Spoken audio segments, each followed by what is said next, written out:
It's a happy day, it's a happy night. Welcome to my channel. Please subscribe. Thank you to all my subscribers. As you can see, some plants here are already gone. I already moved them outside.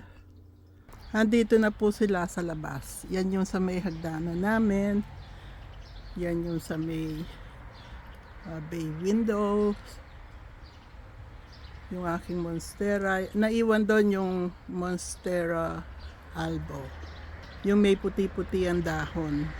Ang aking mga fortune plant nandito, yun ay monstera deliciosa. Ito yung aking angel wings. Ito galing din po yan sa loob. Ayan yung rose na bigay sa akin ni Marison at ni Marita. At ayan po yung aking monstera deliciosa, yung aking mga fortune plants. Yung aking peace lily, gininaw po yan before mag winter, kaya po nagtampo siya, pero meron pa siyang 4 na dahon o 5. I also cut the grass here. Ito lipas na ang pamumulaklak na aking hydrangea. Mga fortune plant na dyan. Ayan po.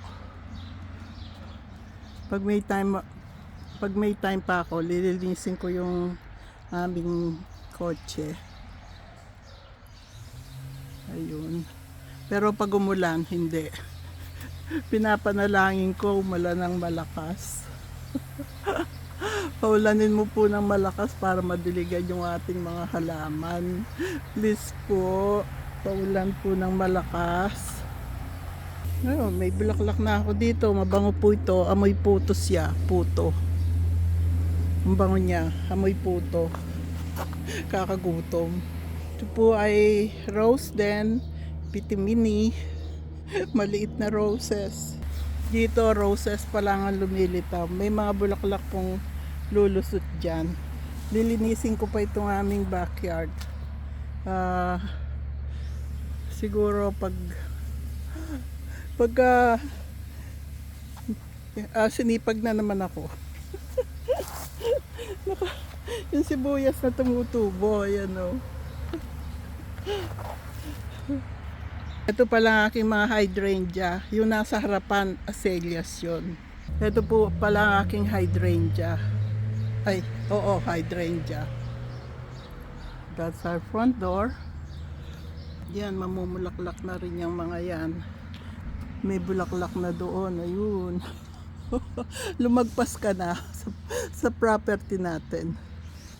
Kaya, yan po, nasa labas sila. Hindi lahat nilabas ko, meron pa akong ilalabas. Water break muna. Nakakauhaw. Ayan po, thank you, thank you. You're so very kind to us. Thank you. Yung aking millionaire's plant, dito ko na lang siya nilagay kasi last year pumangit ang kanyang dahon. Merong isang malaki sa loob. Ito raw pinakamaswerte sa lahat ng snake plant. Ito. Tumataas po yan. Namulaklak na po yan. Nagkabulaklak na yan. Kaya ito nilabas ko. Malungkot lang siya ngayon pero sasaya yan pag nasa labas siya. Takawala sa koral. God bless us all. I love you all. Daming work sa bahay. Kulang ang 2 days na day off. God bless us all. I love you all.